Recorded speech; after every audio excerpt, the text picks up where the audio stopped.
시청자와 함께하는 시민데스크. 일단 영유아 살해 유기 소식에 놀란 분들 많으실 겁니다. 출생 미신고 아기부터 영유아 살해 보도까지 사회적 충격이 큰 사건인 만큼 언론 보도 또한 중요할 텐데요. YTN이 전한 보도 내용 리뷰 Y에서 살펴봅니다.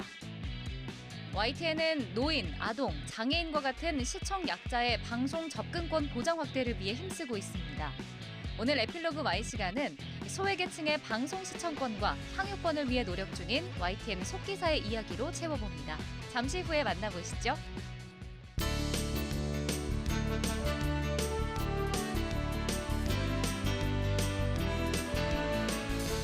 시청자 여러분 안녕하십니까? 김영수입니다. 코로나19 엔데믹이 선언된 이후 첫 여름 휴가철을 맞아 여행 수요가 크게 늘고 있습니다. 국내는 물론이고 해외로 나가는 분들도 많으실 겁니다. 여행지 선택에 고민이신 분들을 위해서 준비했습니다. 도심 속에서 즐길 수 있는 간편하고 짧은 여름 휴식 코스 하나 소개해드립니다. 바로 YTN 견학 코스입니다. 코로나19로 일시 중단했던 YTN 견학 코스가 새 단장을 마치고 다시 시작합니다. 뉴스가 만들어지는 현장, YTN이 여러분을 기다리고 있겠습니다. 학생뿐만 아니라 일반인 누구나 신청 가능하다고 합니다. YTN 홈페이지에 자세한 내용이 나와 있습니다. 확인하면 좋겠습니다. 그럼 이번 주 시민데스크 시청자 비평 리뷰 Y로 시작하겠습니다.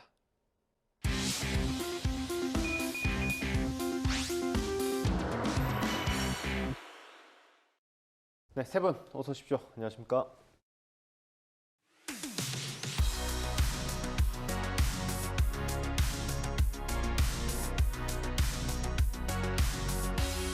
네, 시청자 비평 리뷰 Y 시작하겠습니다. 먼저 이예수 시청자 평가원이 가져오신 오늘의 주제부터 들어봅니다.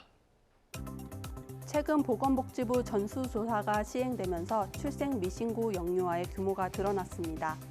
영유아 살해와 유기를 막기 위한 대책이 시급하다는 목소리가 높아지고 있는데요. 안타깝게도 관련 사건은 해마다 증가하는 추세입니다.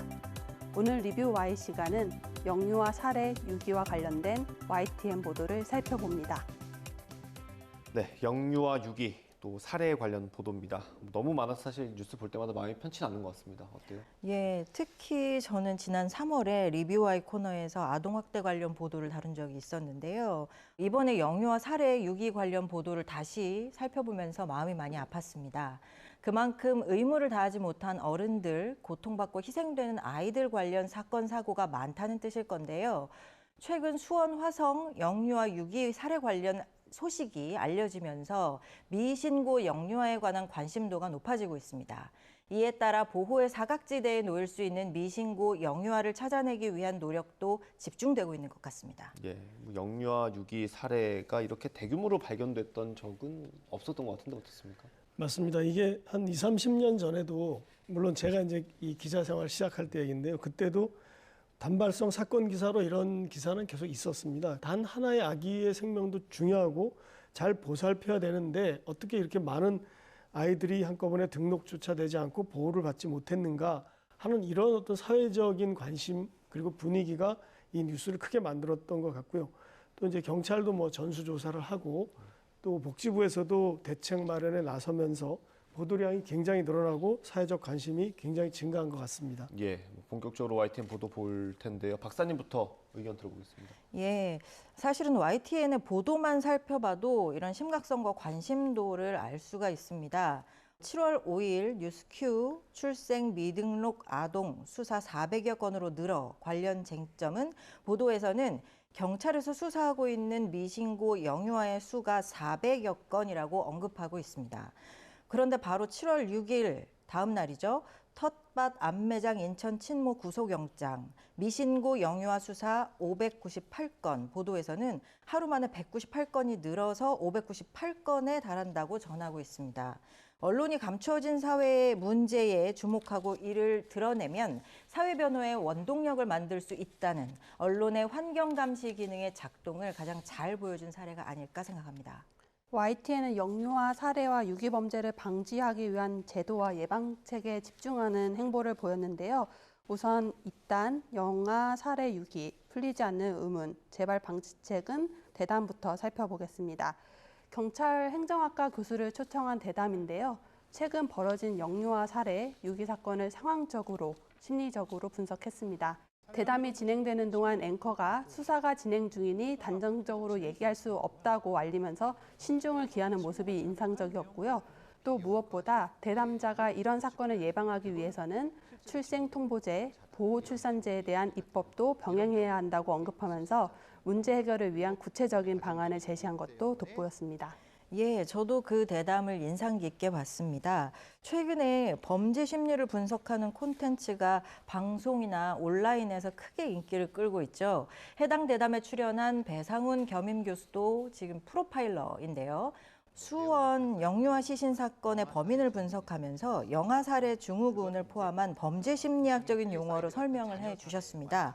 물론 비인간적인 범죄를 저지른 사람들의 특성도 파악을 해야 되겠지만 이러한 콘텐츠가 굉장히 흥미롭고 자극적이기 때문에 자칫 지속적인 영유아 관련 학대와 범죄가 개인의 문제로 환원되지는 않을까 우려되는 부분도 좀 있었습니다. 사실 영유아 유기 살해의 학대 문제는 우리 사회의 구조와 인식, 법률, 제도 등이 광범위하게 맞물려 있는 문제입니다. YTN에서 관점 있게 변화를 촉구하는 이런 보도들을 자주 볼 수 있게 되기를 기대합니다. 한편으로는 사건을 예방하기 위한 각종 제도들에 대한 관심이 집중되고 있는데요. 임시 신생아 번호 이용해서 유령하기 막는다 보도에서는 영유아 유기 살해 범죄를 막기 위한 제도를 구체적으로 소개하고 법제화의 필요를 알렸습니다.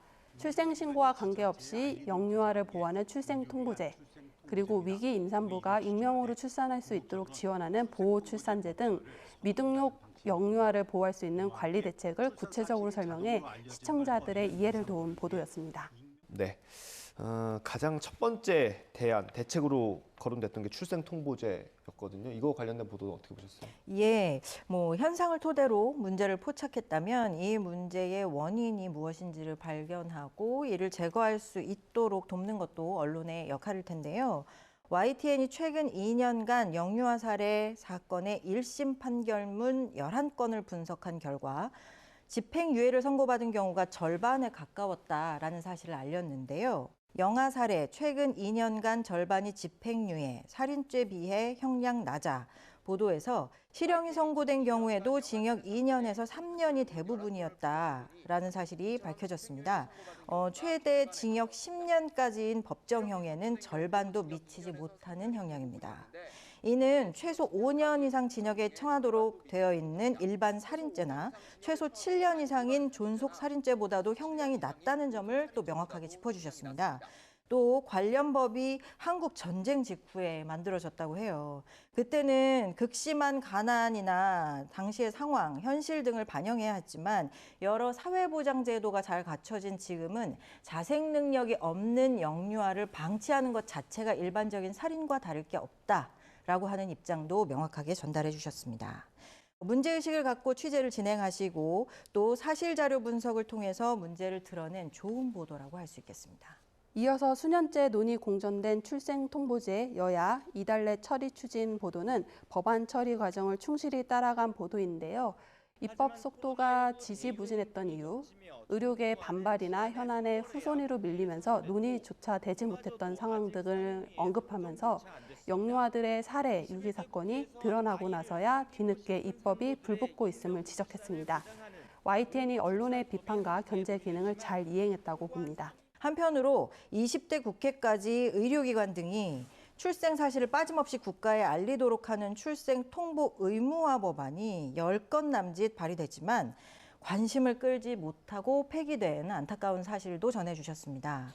이 부분에 대해서는 언론이 그리고 국민들이 이렇게 관심을 갖고 추적하고 있다는 점, 법제화가 이 문제 완화의 실마리가 될 수 있다는 점을 지금처럼 계속 짚어줘야 국회가 움직일 수 있을 거라는 생각을 합니다. 이러한 면에서 이 보도도 좋은 보도라고 생각했고요. 앞으로도 후속 보도를 기다리겠습니다. 또 하나 보도를 짚어보고 싶은데요. 미국 공공 베이비 박스로 4,778명 구조, 익명 출산 해외 사례는 보도입니다. 이 보도에서는 미국의 안전한 영아 피난처법으로 구조된 아동 사례를 제시하면서 프랑스의 익명 출산 제도, 독일의 신뢰 출산 제도 등을 비교하고 설명해 주셨습니다. 유사한 제도가 프랑스에서는 1941년에 도입됐고요. 독일에서는 2014년에 도입됐는데 한 해에 500명에서 600명 정도의 아이들이 이렇게 보호된다라고 하는 점도 전달해 주셨습니다. 특히 마지막 부분에는 생명을 지키는 일에는 정치도 이념도 아무 상관이 없이 모두가 함께 해야 한다라고 하는 정치인의 인터뷰도 실어주셨어요.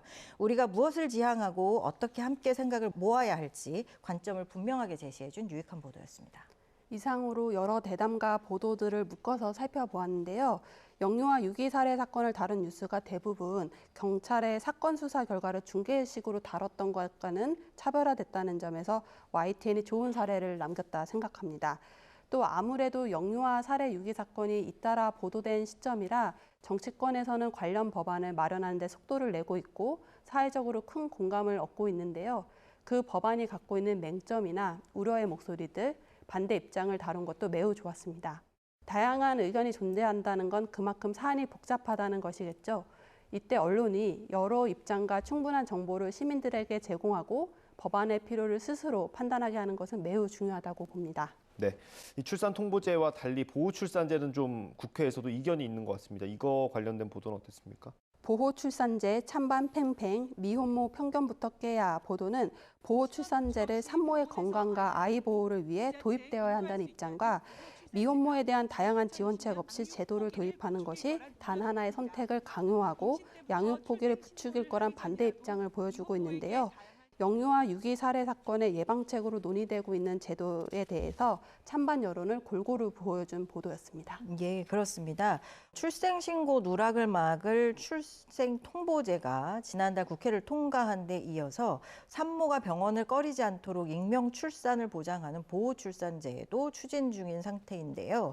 이러한 시점에서 관심을 집중시키면서도 방향성을 판단할 수 있게 해준 좋은 보도라고 보입니다. 덧붙여서 저는 영유아 살해 유기 사건과 관련해서 이 친모, 여성에게만 책임을 묻는 문제를 지적한 보도가 눈에 띄었는데요. 영아 살해 유기는 친모만, 남성 입건은 17%. 보도는 신부는 유기 방조로만 혐의가 적용되거나 참고인 조사에서 배제되는 등의 여러 실사례를 보여주었고요. 영유아 살해와 관련된 법 조항이 여성을 전제하고 있다는 점도 지적을 했습니다. 영유아에 대한 책임을 엄마에게만 전가하는 편향된 인식을 돌이켜보게 하는 의미 있는 질문을 YTN이 던졌다고 평가됩니다. 이런 질문을 앞으로도 계속해줘야 경찰 당국을 비롯한 사회적 인식이 변할 수 있겠죠. 영유아 살해 유기 관련 YTN의 사회부 보도에서는 사실 자료와 데이터 분석을 통해서 상황의 심각성과 문제점을 드러내려는 노력들이 곳곳에서 보였습니다. 뉴스큐 출생 미신고 아동 수사 400여 건으로 늘어 관련 쟁점은 이 보도에서는 사회부 황보혜경 기자가 스튜디오에 출연해서 출산 기록은 있지만 출생 신고가 되지 않은 사라진 아기와 관련된 현황을 자세하게 짚어줬습니다. 또 수사 과정에서 숨진 것으로 확인된 아동이 역시 7월 5일 기준 15명이라고 하는 사실, 소재와 생사가 확인되지 않은 영유아가 350명에 달한다는 사실도 명확히 짚어주셔서 사안의 심각성을 전달해 주셨습니다. 앞으로의 보도에서 다루어졌으면 하는 바람을 전하면서 YTN이 여성에게 책임을 전가하는 풍토에 대해 문제를 잘 지적해 준 만큼 위기 상황에 있는 여성들의 목소리를 더 많이 전해주었으면 합니다. 출산 통보제의 조속한 도입보다 미혼모에 대한 편견을 없애는 근본적인 대책이 중요하다는 전문가의 지적이 많은데요. 언론이 여성들이 원치 않는 범죄자가 될 수밖에 없는 현실을 얼마나 잘 짚어주고 있는지는 돌이켜봐야 하겠습니다. 특히 미혼모에게 일탈과 비정상이라는 굴레를 씌워 낙인 찍는 사회적 분위기, 그리고 그 같은 비난의 시선을 감내하면서 임신과 출산, 육아의 짐을 홀로 떠안는 여성들의 목소리에 귀를 기울이는 것도 언론이 해야 할 몫이겠죠. 한편 아쉬운 보도도 있었습니다. 단독 신생아 25호에서 690만 원 거래, 온라인 판치는 불법 입양 시장 보도는 불법 신생아 거래 실태를 다룬 보도인데요. 기자가 미혼모로 가장해 오픈 채팅방 한 곳을 찾아 접속해 취재를 했고 채팅방의 이름이나 실제 대화 내용이 자료 화면으로 송출이 됐습니다. YTN의 의도는 불법 거래가 어디까지 퍼져 있는지, 어떻게 진행되고 있는지를 보여주는 것이었을 것 같아요. 하지만 정말 불가피한 취재 방식이었을까 질문하고 싶습니다. 물론 보도의 내용이 선정적이거나 그 채팅방에 주고받는 과정이 지나치게 소묘되지는 않았습니다만 이렇게 여과 없이 자료화면을 쓰는 게 적절했을까, 정말 필요했을까 생각이 들었고요. 또 이런 취재는 범죄 실태를 드러내기 위해 기자가 신분을 위장해서 범행을 유도하는 방식인데요. 이러한 방식의 취재는 불가피하게 필요한 경우에 최후의 수단으로서만 정당화될 수 있다는 점을 거듭 강조하면서 대안적인 취재 방법을 우선 고려해야 했다는 아쉬움을 전합니다. 이와 더불어서 사라진 영유아들이 어디로 갔는지 원인을 분석하게 해주는 해설 보도들 중에 인상적인 보도들을 찾게 되었는데요. 사라진 영유아들 어디에 SNS, 포털, 사실상 암시장 역할, 대담이었습니다. 여기에는 이은희 변호사가 출연해서 사라진 영유아 관련 현황의 심각성을 짚어주셨고요. 또 그중 일부는 YTN의 단독 보도와 같이 온라인에서 불법 거래되고 있다라고 하는 사실도 알려주셨습니다. 특히 법의 외곽에서 아이를 거래하고 입양이 아닌 형태로 내 아이인 척 하는 상황이 됐을 때에 이걸 적발하기가 정말 현실적으로는 매우 어려운 상황이라는 점도 전달해 주셨습니다. 이러한 불법 거래가 지속되는 이유는 비혼 출산을 숨기고 싶어하고 또 입양 사실을 알리고 싶어하지 않는 한국 사회의 구조적 특성 때문이라는 해석에도 굉장히 공감이 많이 되었습니다. 현상에 대한 원인을 파악하고 이해할 수 있게 해준 좋은 대담으로 기억에 남습니다. 네, 실장님 마지막 종합적으로 좀 정리해 주시죠. 네, 저는 이번 보도를 보면서요. 이것이 그 지금까지 기존에는 이런 문제를 그냥 그 아이를 유기한 부모를 지탄하는 선에서 보도가 끝나는 경우가 많았는데 이번에는 이걸 사회적인 어떤 그 토론의 장을 끌어내고 그리고 이제 법적인 제도적인 대책을 만드는 쪽으로 연결됐다는 점에서 저는 이것이 좋은 어떤 하나의 흐름이라고 보고요. 그 과정에서 언론도 이 논의가 활성화되도록 그리고 좋은 해결책을 찾아내도록 하는데 같이 노력을 해야 된다고 보고 또 앞으로도 이게 그 보호출산제, 출생통보제 이런 것들이 제도가 시행이 돼도 또 남는 문제가 있을 겁니다. 그런 문제까지 좀 끝까지 노력을 해서 취재를 해야 된다고 생각합니다. 그리고 이제 평가원님께서 지적하신 그 영화 불법 거래 취재 과정에서의 취재 방법 문제, 이것을 이제 일종의 위장 취재라고도 볼 수 있을 것 같은데요. 제가 그래서 윤리 강령을 몇 개를 찾아봤습니다. 그랬더니 일반적인 그 기자협회가 가지고 있는 실천 요강에서는 위계나 강압적인 방법을 쓰지 않는다 이렇게 돼 있고 신문윤리 강령의 요강이라고 하는 좀 긴 그 설명에 보면 신분을 사칭하거나 위장하는 것을 금지해야 된다 이렇게 잘 나와 있습니다. 이게 어떻게 보면 소극적인 위장 취재라고 할까요? 이렇게 이해를 해주시면 어떨까 이런 생각이 들었습니다. 그럼에도 불구하고 더 최선의 방법이 없었는가 이렇게 물어보신다면 저희가 그 부분은 계속 또 고민해야 되겠다 이런 생각을 함께 말씀드립니다. 네, 오늘 리뷰와의 내용 정리 한번 해보겠습니다. 이것만은 꼭 시간입니다. 평가원님부터 한 줄 요약 들어보겠습니다. 영유아 살해 유기 사건, 개인의 일탈 너머의 문제로 다뤄야. 영유아 살해 유기 사건이 이어지자 정부가 예방책 마련에 나섰습니다. 하지만 법안 도입과 별개로 양육자가 최악의 선택을 할 수밖에 없는 현실을 들여다보는 일은 매우 중요합니다. YTN이 위기에 놓인 양육자가 위축되지 않도록 사회적 분위기를 조성하는 데 앞장서고 귀하게 태어난 아이들이 불행한 상황으로 가지 않도록 사각지대를 조명해 주길 바랍니다. 네, 다음 박사님 한 줄 평 들어보겠습니다. 영유아 유기 살해 보도, 지향점이 분명한 사회 문제 개선 관점으로. 아동은 출생 후 즉시 등록되어야 한다. UN 아동권리협약은 7조에 이렇게 명시하고 있습니다. 이 조항을 현실에서 실행하고 사각지대에서 고통받고 희생되는 아이들이 새로 발생하는 상황을 막기 위해서는 우리 사회의 인식과 제도, 법률을 바꾸어야 합니다. YTN은 출생아동 등록과 사회적 보호라는 대명제하에 분명한 관점을 갖고 이 사안을 바라보고 보도해 주시길 부탁드립니다. 네, 오늘 리뷰와의 순서 여기서 마치도록 하겠습니다. 세 분 오늘 말씀 잘 들었습니다. 감사합니다.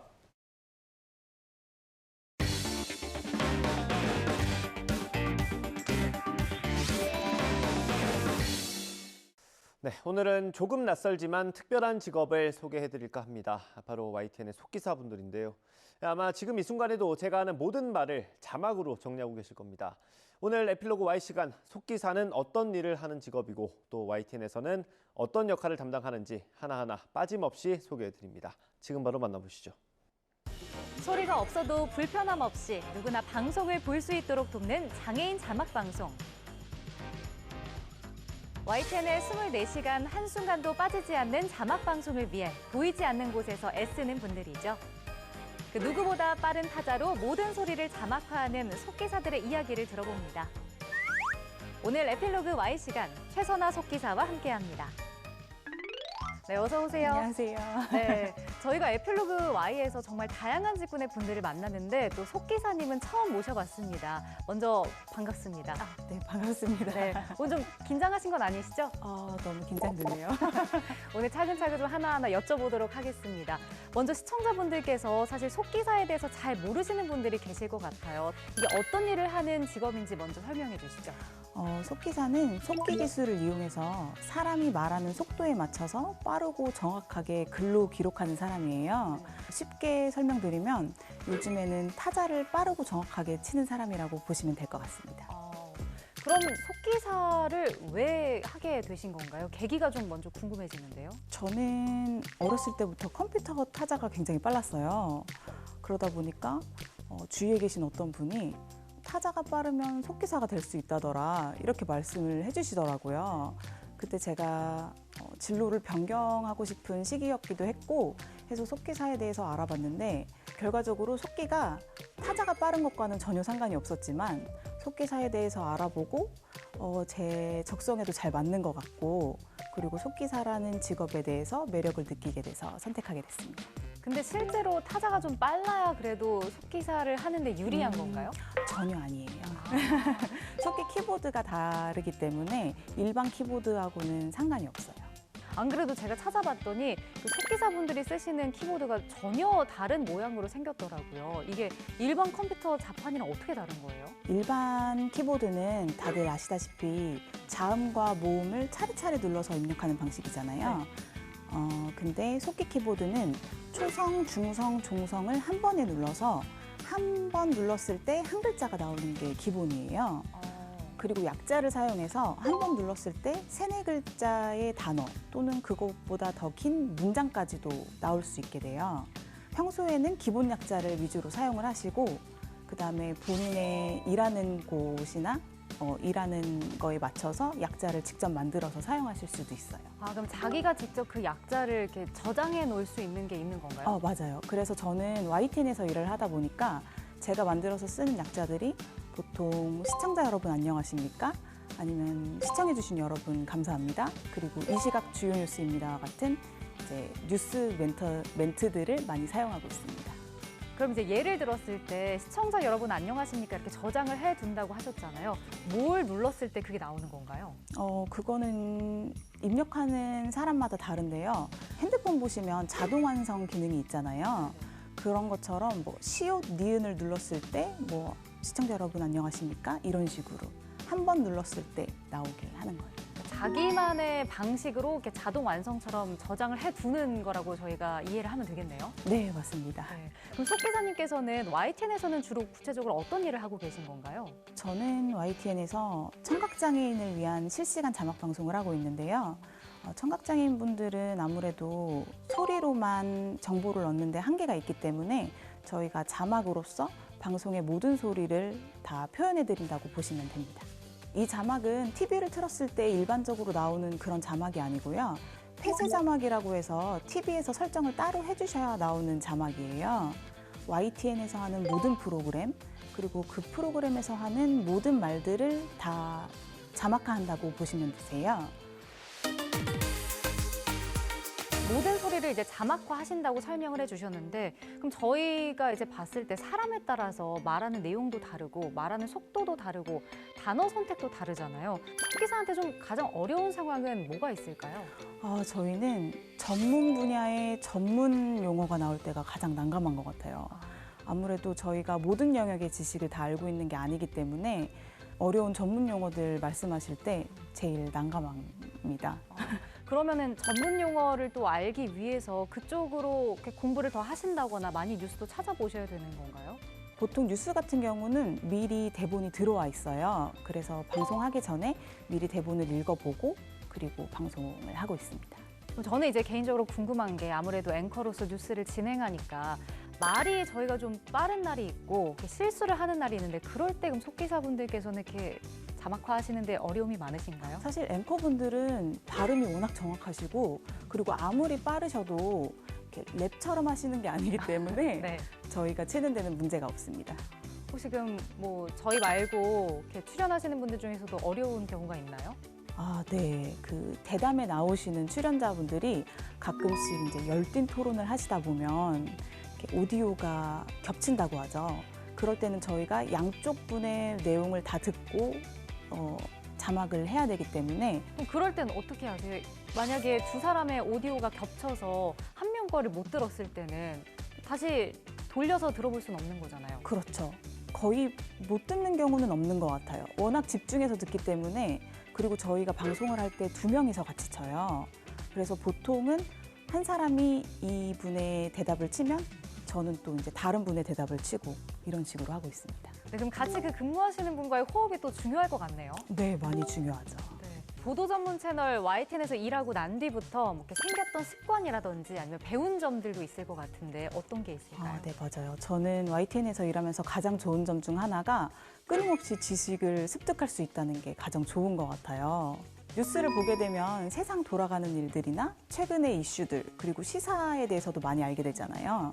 그래서 저는 속기 공부를 할 때도 YTN에서 일하기를 희망했었거든요. 이렇게 끊임없이 지식을 얻고 그리고 다양한 분야의 지식을 얻을 수 있는 게 가장 좋은 점인 것 같습니다. 그래도 적성에 굉장히 잘 맞으시나 봐요. 네, 맞아요. 저는 예전에 일할 때도 뉴스 보는 거를 워낙 좋아해서 예전에 했던 일이 그 뉴스를 볼 수가 없는 일이었어요. 밤에 일을 하다 보니까. 네. 그래서 내가 이렇게 뉴스를 못 보면서 살아야 되나 하면서 퇴사를 했었거든요. 근데 이렇게까지 하루 종일 뉴스를 보게 될 줄은 몰랐습니다. 사실 속기사라는 직업이 특징이 명확하잖아요. 그래서 생긴 직업병도 있나요? 다른 사무직 분들도 마찬가지실 텐데 저희도 장시간 앉아서 일을 하다 보니까 어깨랑 목이 아프다는 분들이 많이 계세요. 그리고 또 저희는 손을 많이 쓰는 직업이기 때문에 손목도 불편하신 분들이 많이 계시거든요. 그리고 저희는 자막을 쓰다 보니까 맞춤법이랑 띄어쓰기를 잘 숙지하고 있어야 돼요. 그러다 보니까 길을 걸어가거나 할 때 잘못 쓰여진 맞춤법이나 띄어쓰기가 있으면 그게 그렇게 고치고 싶더라고요. 저희는 방송이 끝나면 오타 수정을 꼭 하게 되는데요. 그게 이제 습관처럼 몸에 밴 것 같습니다. 사실 저희가 속기사라는 직업을 가진 분들을 많이 만날 기회가 없다 보니까 좀 생소한 부분도 있는데 이런 부분에서도 속기사가 일을 하고 있다 하는 영역이 있을까요? 코로나 시대가 되면서 화상회의의 비중이 많이 늘었잖아요. 근데 큰 규모의 회의 같은 경우는 자막을 띄워서 하기도 해요. 근데 보통 국제회의 같은 경우에는 통역사분들이 계시잖아요. 저희는 그 통역사분들이 통역을 하시면 그거를 실시간으로 자막으로 송출하게 됩니다. 또 녹취록이라고 많이 들어보셨을 거예요. 네. 뉴스에서는 좀 많이 나오는 단어여서 많은 분들이 익숙하실 텐데 그 녹취록을 작성하는 것도 속기사무소에서 하거든요. 그리고 넷플릭스 많이 보시잖아요. 네. 넷플릭스 보시면 요즘에는 한국 콘텐츠도 한국 자막이 많이 나가요. 그런 자막이나 그리고 EBS 수능 강의 같은 것도 자막을 통해서 많이 보시는데 그런 자막도 속기사들이 하는 일입니다. 지금까지 그러면 속기사로 일하면서 좀 직업적으로 보람을 느끼셨던 순간도 있으신가요? 저는 속기사무소도 운영하고 있는데요. 속기사무소에 일을 맡기시는 분들이 대부분 안 좋은 일로 송사에 휘말려서 일회를 하시는 분들이 대부분이세요. 그런데 이제 그분들이 송사가 끝나고 난 뒤에 덕분에 녹취록 덕분에 좋게 잘 마무리가 됐다고 이렇게 찾아오실 때 그때 많이 보람을 느끼는 것 같습니다. 네, 그럼 마지막으로 이제 미래 속기사를 꿈꾸고 있는 분들에게 어떤 과정을 거쳐서 준비해야 하는지 좀 팁을 알려주신다면요? 속기는 빠르게 치는 것만이 능사가 아니고 정확하게 치는 게 가장 중요해요. 많은 분들이 공부를 하실 때 빠르게 치는 거에만 너무 치중을 하시는데 정확하게 치는 연습을 하셔야 되고요. 그리고 속기 기술이라는 게 단시간에 습득할 수 있는 기술이 아니다 보니까 슬럼프가 와도 포기하지 마시고 꾸준히 연습하셔서 꼭 1급 속기사가 되셨으면 좋겠습니다. 네. 앞으로도 이제 24시간 저희 YTN 방송 통해서 소외되는 사람 없이 좋은 자막 방송 만들어 주시길 저도 응원하겠습니다. 오늘 함께 해주셔서 고맙습니다. 감사합니다.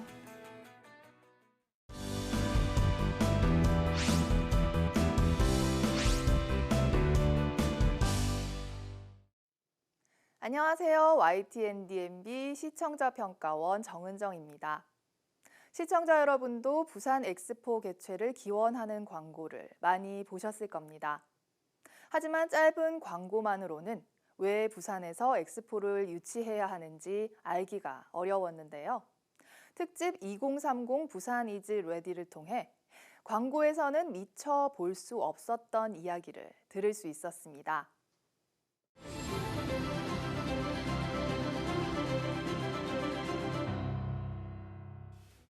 특집 2030 부산 이즈 레디는 부산이 유치하려는 월드 엑스포가 가지는 의미와 역사, 엑스포 개최로 얻게 될 효과, 그리고 엑스포 유치의 당위성을 경제적, 사회적 측면에서 자세히 다루고 있습니다.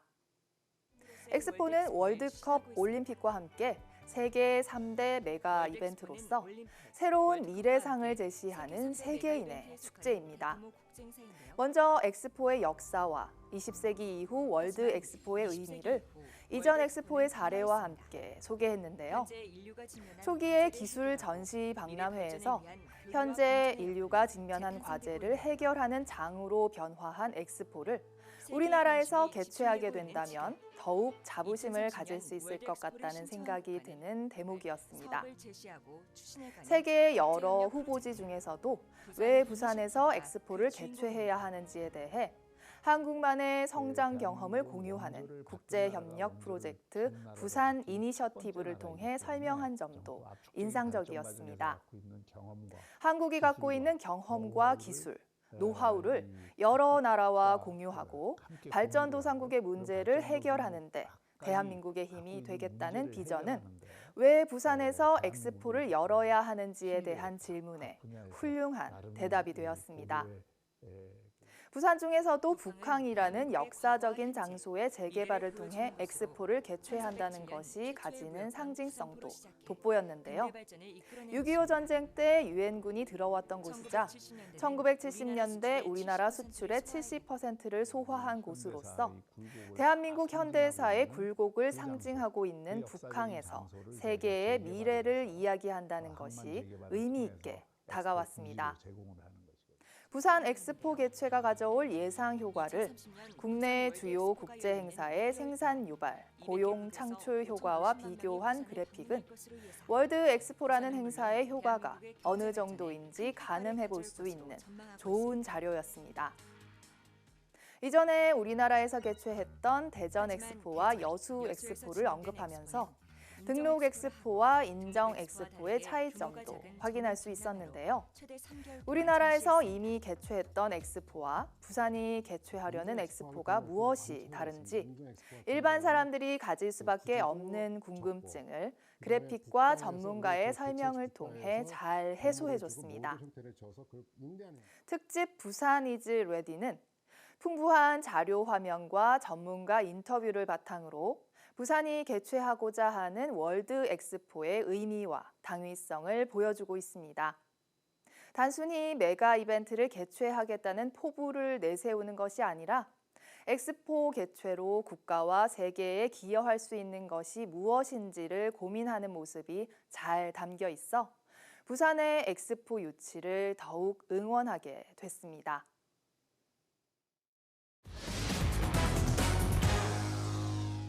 시민데스크는 시청자 목소리로 YTN을 깊이 되돌아봅니다. 방송에 대한 여러 의견들 SNS와 홈페이지, 전화로 남겨주시고요. 저희는 다음 주에 다양한 시청자 의견으로 돌아오겠습니다. 시청해주신 여러분 고맙습니다.